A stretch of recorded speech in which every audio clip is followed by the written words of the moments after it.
The hypocrisy is so thick you could cut it with a knife. The Democrats, the same Democrats who once warned us about the catastrophic effects of government shutdowns, are now actively pushing for one. Yeah, let's roll the tape on Senator Amy Klobuchar. Shutdowns are not good for the economy.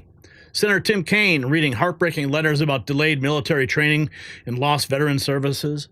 Bernie Sanders calling shutdowns serious and dangerous. And, of course, Chuck Schumer's warning, if the government shuts down, it will be average Americans who suffer most. Every single government shutdown, have you actually felt the pain? I don't think I ever have. Well, fast forward to today. The same politicians are ready to shut it all down. So what changed? It's simple. Donald Trump is president again. As Senator Tom Tillis put it, Trump derangement syndrome continues. They'd rather hurt Americans than give Trump a win. And while Democrats flip-flop on shutdowns, here's something even more concerning happening to American men, and the government doesn't want you talking about it. It's called your testosterone levels. Might be plummeting right now, but not for the reason you think. So imagine this. Just as Democrats claim to care about government workers before reversing course, the health industry has been feeding you misinformation about your declining energy and motivation. The real culprit isn't aging or lack of exercise. It's one specific food that is secretly devastating your testosterone. And here's the shocking part. It's something you've been told is healthy. This testosterone-killing food is as deceptive as Democrat politicians before and after an election. The truth will surprise you. Men who've eliminated this one item are experiencing dramatic transformations in energy, muscle growth, and overall vitality. Discover what the establishment doesn't want you to know at sculptnation.com/NNN. It's linked below. Okay, we've got a lot to unpack. TDS is real. Here is just 3 hours ago, Senator Jack Reed of Rhode Island, chairman of the Armed Services Committee, a government shutdown of any duration would harm hardworking Americans. That's what he said in 2023. What's he saying now? Credit rating. A government shutdown of any duration would harm hardworking Americans and our economy. Shutdowns cost taxpayers billions of dollars per week. They cost businesses money. They could even cause a downgrade to the nation's credit rating. And they force an unnecessary disruption of many vital services. Federal workers in all 50 states who perform essential work, like food inspectors, TSA agents, or park rangers, would stop getting paychecks. The government. Oh, really? Here's Senator Warren, what she said in 2013. The least we can do, the bare minimum that we can do, would be to pass a continuing resolution to keep the doors open and the lights on. Threatening a shutdown, she says, is a last resort for those who can't win their fights through elections. What? Okay. Here's Senator Elizabeth Warren. Sent home for no reason. The least we can do, the bare minimum that we can do, would be to pass a continuing resolution to keep the doors open and the lights on. Now remember, this is 2013. We can ensure that over 1 million federal workers aren't simply sent home for no reason. We can avoid a government shutdown. This is democracy. And in a democracy, hostage tactics are the last resort for those who can't win their fights through elections, can't win their fights in Congress, can't win their fights for the presidency, and can't win their fights in the courts. For this right-wing minority, hostage-taking is all they have left, a last gasp of those who cannot cope with the realities of our democracy. Oh, don't you love it when their own clips come back to haunt them? Here's President Trump in the Oval Office just 4 hours ago talking about the shutdowns. Where if it shuts down, it's not the Republicans' fault. You know, we passed a bill where we had an incredible Republican vote. We only had one negative vote, a grandstander, one grandstander. There's always a grandstander in the lot. But it was amazing. People were amazed that the Republicans were able to vote in unison like that, so strongly. If there's a shutdown, even the Democrats admit it'll be their fault. And I'm hearing a lot of Democrats are going to vote for it, and I hope they do. This is an extension. But ultimately, we want to vote for one big, beautiful bill where we put the taxes in, we put everything in. We're going to have big tax cuts. We're going to have tremendous incentives for companies coming into our country and employing lots of people. It'll be, I called it, in a rare moment, one big beautiful bill. That's what I like, and it seems to be that's where they're heading. One big beautiful bill. And here we have rapid response 47 3 hours ago. Senator Mark Warner voting to hold federal workers hostage in a destructive showdown. That's his words. Because he hates because he hates President Trump. For the last 35 days, 800,000 federal workers have been held hostage through no fault of their own. And frankly, that's just scratching the surface of this destructive shutdown. For the last 35 days, 800,000. Yeah. Keep crying, dude. Here's this on CNN. Deep state shill Susan Rice wants Democrats to fight back against Trump and Doge by not supporting the CR. But do you have any concerns, Ambassador Rice, that this could potentially backfire on Democrats if, in fact, there is a government shutdown? The issue is not blame and backfiring, leverage, or anything else. This is a legislative process. Democrats have a responsibility to their constituents and to the Constitution. That means they do not roll over and play dead. They negotiate and do what is in the interest of the American people. It is not in the interest of the American people to have Elon Musk raiding our private data, shutting down programs at whim, firing people, and essentially one man, two man running the entire federal government without Congress having a voice. Congress needs to be at the center of what is appropriated and what is spent. And that is what Democrats are rightly insisting on, not just to roll over and play dead for Elon Musk and Donald Trump. We'll see what happens. The stakes clearly are enormous. Susan Rice, as usual, thanks very much for joining us. Oh, yeah. But do you have any- Thanks for joining us, Susan Rice. Here's Senator Ron Johnson. This is the only way to avoid a shutdown. So I will support. This is the only way to avoid a shutdown. Shutdowns are very costly.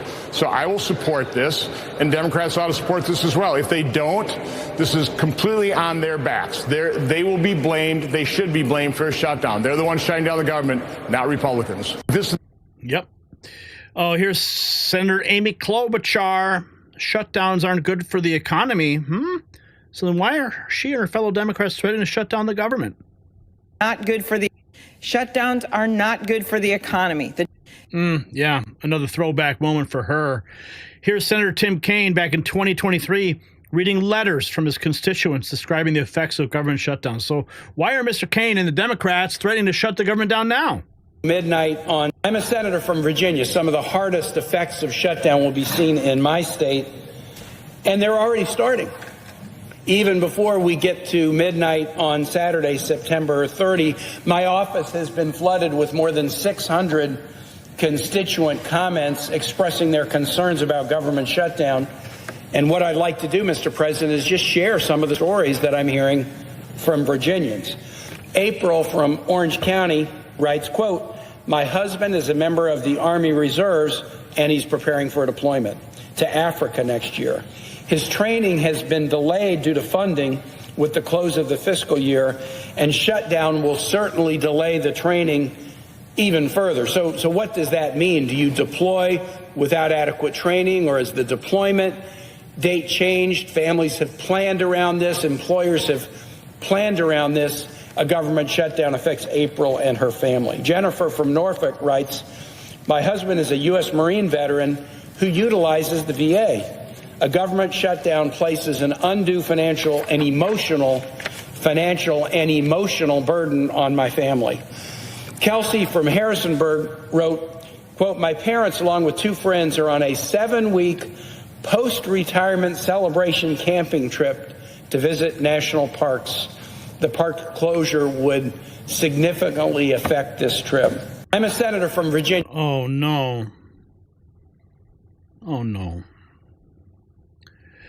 Oh, no. Here's Adam Schiff in 2023 lamenting if government shutdown employees would not have gotten their paychecks. Oh, God.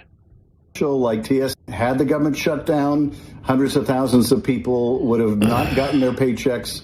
Federal employees would have been furloughed, sent home. Others deemed essential, like TSA workers, they would have been forced to go to work and not paid.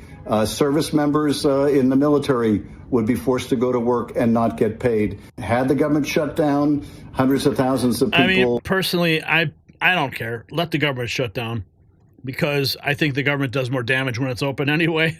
Here's Bernie Sanders, who once called a government shutdown a serious and dangerous action. Must do. The truth is that shutting down the government is a serious and dangerous action that we must do everything possible to prevent. Shutting down the government would impact tens of millions of our fellow Americans who would be unable to access government services. It would severely impact federal employees who would not get the paychecks they expected. It would also have a very significant impact on our armed forces. I mean, their own words. They're talking about how devastating that it would be, yet they're threatening government shutdown. Okay, here's Schumer last September. To chaos. If the government shuts down, it will be average Americans who suffer most. A government average Americans who suffer most. Oh, look at this. Pencil neck wants to shut down government because he hates President Trump. Incurable TDS. Look at this like walk and talk video he's doing in the halls of the government. Greatly when Republicans. So is the government shutting down? Well, that depends on Donald Trump and the Republicans. They control the White House, they control the House, they control the Senate. It's really up to them. Now, the risk increased greatly when Republicans decided to send a partisan continuing resolution to the Senate that lacked any Democratic support. So what is a continuing resolution, or CR? Let me try to explain. So government funding runs out on Friday at midnight, and in a normal world, what would happen is Democrats and Republicans would pass what's called a clean continuing resolution, a clean... Okay, Adam, we really don't care what you have to say. It's all propaganda anyway. Unreal. Okay, what else have we got here in this segment? If Chuck Schumer wants another Schumer shutdown, that's up to him. It'll be up to him. If Schumer wants to have another Schumer shutdown like he did in 2018, that'll be up to him. The Democrats will make a decision now if they're going to shut down the government or they're not. Republicans will do our part. They're going to deliver it, as Speaker Johnson said, in the House. We will deliver our 50-plus votes in the Senate, and then it'll be up to Schumer to deliver the rest of them. Here's Tyrus nailing it. Elon is everything the Democrats claim they are. He's holding up a mirror, and they hate him for it. So you want me to... Thanks, yeah.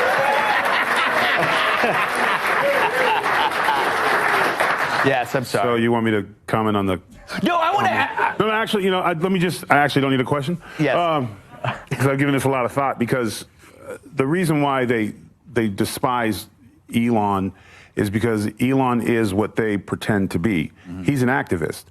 In the sense that he's doing something selfless to make a change with no benefit to himself, to put himself in peril. Mm-hmm. They pretend that. Right. For profit. Good point. So he's the mirror. You'll see it, like, if anyone watches movies, there's that great old school Mozart movie where the guy just hated him because he was good. Amadeus. Yeah, Amadeus, yes. So many notes. Yeah. They just didn't like him because he was good. And he shows us exactly what they're not. But see, President Trump was trying to do the same thing, but they have a corrupt system in place to checks and balance him. They can get a couple of Republicans to get a couple of dollars under the table so they won't vote for him. They'll get enough Democrats who are in it for the money-making business of being corrupt. So everything he says is wrong. And plus, they have fake monsters. Mm-hmm. Like Polar Bear is going to die 10 years ago. And according to AOC, we're already dead, right? We're all living in purgatory right now. But they do those things. They create false things that they can control and pull, but there's not really anything there. He's showing America the real problem, the real things, at his own peril, to the point where, and we're seeing it because anyone who attacks him, and again, this is where the Hitler stuff we always talk about coming in, they are getting people by saying they're horrible things, that now we have these martyrs that are coming out to come after him. What was he? He was a trans dude, whatever the... Lucy, yeah, that, Justin. And Justin. How come there's so many violent trans people lately? Is this all like an angry dudes with nothing else to call themselves? Yeah. But oh man. Okay, let's keep going. We have who is the current leader of the Democrat Party? Matt, who do you think is the current leader of the Democratic Party? Lucifer. Can you expand on that? Evil energy possesses certain people with power and makes them take certain actions. You can look at that in the occult practices of Nazi Germany, and you can look at that in the politics of the modern day. Who do you think is the current... Oh, wow. He's not wrong, though.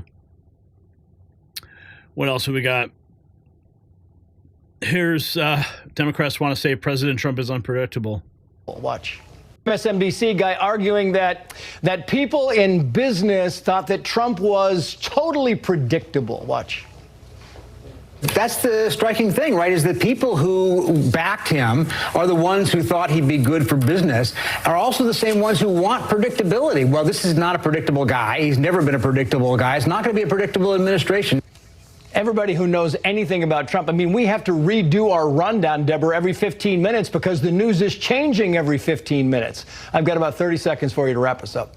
The Democrats are radical hypocrites. They want to say that Trump is unpredictable. I'm sorry, tell that to the entire Democratic Party when you switched out their duly elected candidate and substituted it with his vice president that was never voted for by the American people. People didn't want her in 2020 when she ran for the first time, and this was no different. So for them to say that Trump's unpredictable, he is the most transparent administration in the history of the American government. You can check his press releases. I can't even keep up with them myself because there's so many, and he's really an amazing president, and he's creating Doge. The whole point of Doge is the transparency. So we love it, and they're radical hypocrites. Deborah Lee. So President Trump said it perfectly. If there is a shutdown, it's only because of the Democrats, and they would really be taking away a lot from our country and from the people of our country. This level of rank hypocrisy reveals the true nature of today's Democrat Party. Power at any cost, even if it means hurting the very people they claim to champion. Adam Schiff, who once lamented that service members would be forced to work without pay during a shutdown, is now leading the charge for one. Meanwhile, Democrat strategist Julie Rodzinski showed their true elitist colors by claiming Trump supporters are too poor to afford Teslas. The mask is slipping, folks. It's not about principles. It's about punishing Americans for voting for Trump. They become so consumed by hatred that they're willing to sabotage our government just to spite one man. So I ask you this for the comments. Is this the party of compassion, or have Democrats become the party of revenge politics? And show where you stand with the real news by taking a look and browsing around our merch shop. Grab a Next News coffee mug or a hat or a t-shirt or even a big flag for your wall. And show the world you stand with real news. It's linked below.